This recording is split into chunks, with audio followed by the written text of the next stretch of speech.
दोस्तों, स्वागत है आपका आपके अपने चैनल विद्यापुरम पर। हम लेकर आए हैं आपके लिए एक ज्योग्राफी की पूरी सीरीज जो आपको प्रत्येक एग्जाम में बहुत हेल्पफुल होगी।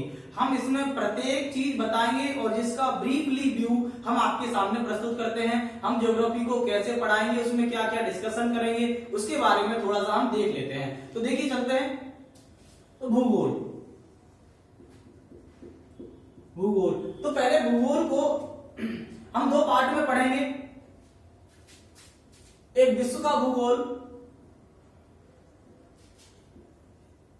एक भारत का भूगोल।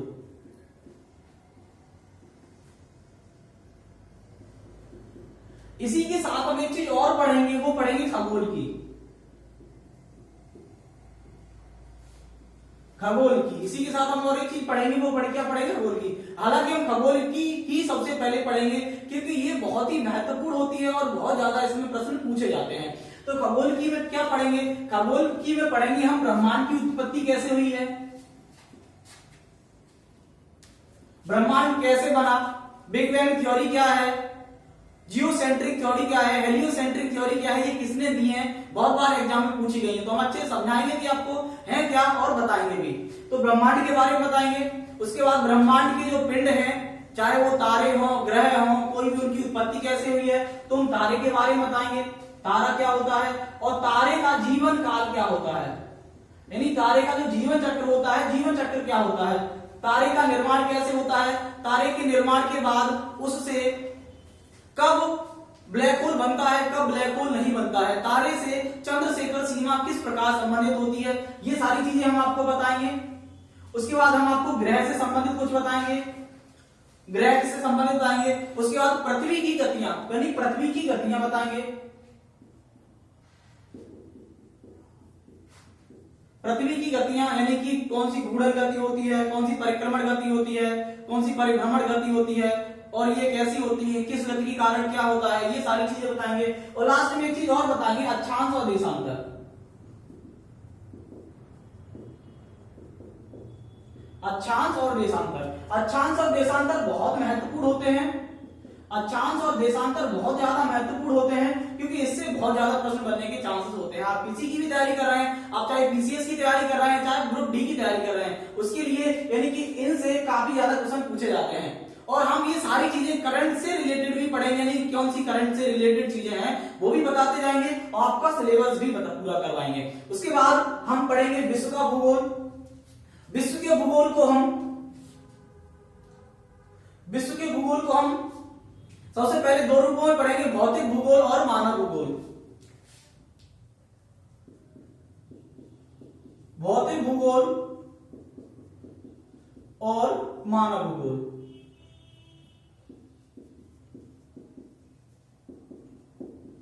भौतिक भूगोल और मानव भूगोल सबसे ज्यादा महत्वपूर्ण होता है भौतिक भूगोल और भारत का भूगोल और खगोल की। मानव भूगोल ज्यादा महत्वपूर्ण नहीं होता हमारे लिए, लेकिन फिर भी हम थोड़ी सी चर्चा उसके बारे में भी करेंगे। तो हम सबसे पहले भौतिक भूगोल में हम लोग पढ़ेंगे स्थलमंडल, वायुमंडल और जलमंडल। यानी कि हम मूल रूप से जैव मंडल के बारे में पढ़ेंगे। किसके बारे में पढ़ेंगे? जैव मंडल के बारे में पढ़ेंगे। किसके बारे में पढ़ेंगे? जैव मंडल के बारे में। अब स्थलमंडल में क्या क्या देखेंगे? स्थलमंडल में महाद्वीप,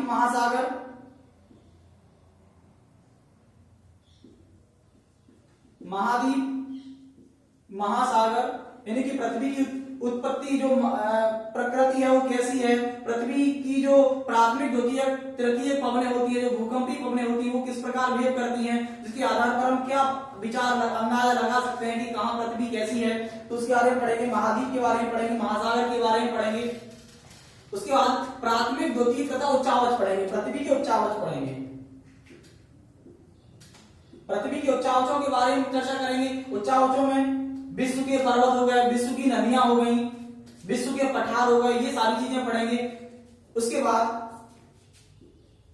हम लोग पवनें पढ़ेंगे। पवने पढ़ेंगे। हम लोग पवने पढ़ेंगे। जैसे आपको पता है पवनों को 3 पार्ट में डिवाइड किया जाता है, प्राथमिक पवने, द्वितीयक पवने और तृतीयक पवने। प्राथमिक पवने वे पवने होती हैं जो वर्ष भर एक ही दिशा में चलती हैं, जैसे व्यापारिक पवने हो गई, पछुआ पवने हो गई और ध्रुवी पवने हो गई। तो पवने पढ़ेंगे। उसके बाद द्वितीयक पवने कौन सी होती हैं? द्वितीयक पवने वे पवने होती हैं जो वर्ष में एक बार अपनी दिशा बदलती हैं, जैसे महाद्वीप हो गया, मानसून हो गया, सॉरी मानसून, चक्रवात, ये द्वितीय पवने होती हैं। और तृतीय पवने स्थानीय पवने होती हैं जो बहुत ज्यादा पूछी जाती हैं, जैसे सिरक्को है, हार्मटन है, लू है, ब्लिजार्ड है, ये बहुत सारी पवने होती हैं। किसकी कैसी प्रवृत्ति होती है, इसका स्थानीय विशेष पर क्या प्रभाव पड़ता है, कहाँ ये लाभदायक होती है, कहाँ ये हानिकारक होती हैं, ये सारी बातों के लिए हम चर्चा करेंगे। तो पवने पढ़ेंगे। पवनों के साथ हम लोग ज्वालामुखी, भूकंप की चर्चा करेंगे यही 4 बच्चों में। ज्वालामुखी, भूकंप के बारे में भी पढ़ेंगे।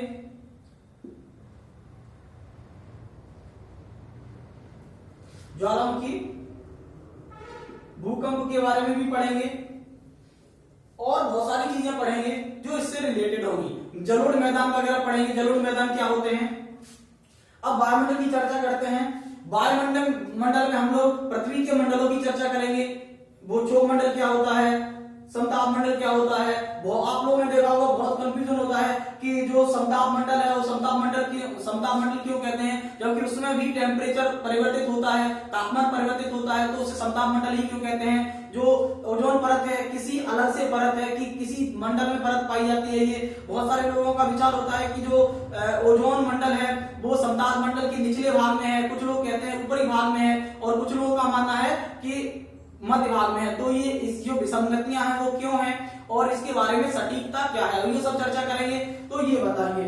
उसके बाद मध्यमंडल की चर्चा करेंगे और बहुत सारी, जैसे आप लोगों ने देखा होगा आयनमंडल में, यानी कि पृथ्वी के उत्तरी ध्रुव पर और दक्षिणी ध्रुव पर कुछ चमकीली आकृतियां बनती हैं, वो क्या होती हैं, उन्हें क्या कहते हैं, ये बारे में चर्चा करेंगे।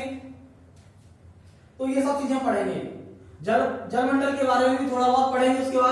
उसके बाद मानव भूगोल में मानव संसाधन, मृदा, वन आदि पढ़ेंगे। मानव संसाधन,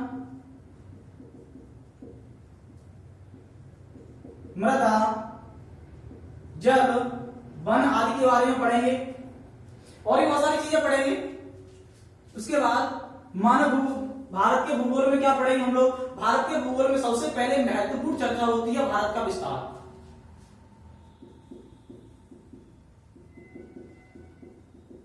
भारत का विस्तार यानी कि भारत का अक्षांशीय विस्तार क्या है, भारत का देशांतरी विस्तार क्या है, भारत का अक्षांशीय विस्तार क्या है, भारत का देशांतरी विस्तार क्या है, भारत की कितनी अंतर्राष्ट्रीय सीमा है, किसकी कोई अंतर्राष्ट्रीय सीमा नहीं है, अंतर्राष्ट्रीय सीमा कहां किससे लगती है और कौन कौन से देशों से लगती है, ये सारे बारे में चर्चा करेंगे। उसके बाद भारत के कटिबंधों के बारे में भी चर्चा करेंगे कि भारत कौन कौन से कटिबंध में पाया जाता है। भारत में 2 कटिबंध हैं, आपको पता है, उष्ण कटिबंध और शीतोष्ण कटिबंध। तो ये उष्ण और शीतोष्ण कटिबंध है क्या, इसके बारे में भी चर्चा करेंगे। उसके बाद भारत के उच्चावच के बारे में चर्चा करेंगे, भारत के अपवाह तंत्र के बारे में चर्चा करेंगे। और अपवाह तंत्र बहुत ही महत्वपूर्ण होता है। नदियां पूछी जाती हैं, ट्रिब्यूटरीज पूछी जाती हैं, हिमनदों के बारे में भी चर्चा करेंगे। हिमनद क्या होते हैं, हिमनद बनते हैं कैसे, ग्लेशियर्स, दर्रे वगैरह भी चर्चा करेंगे और बहुत सारी हम इसमें चर्चा करेंगे। अगर आपको कुछ लगता है कि इसमें कुछ रह गया है तो आप लोग कमेंट करके बताएं और हम कोशिश करेंगे कि ज्योग्राफी से एक भी टॉपिक ऐसा नहीं होना चाहिए जो छूटे। धन्यवाद। चैनल को सब्सक्राइब करें, शेयर करें और अगले वीडियो को देखें जिससे आप लोग ज्योग्राफी में बहुत ही अच्छा कर सकें।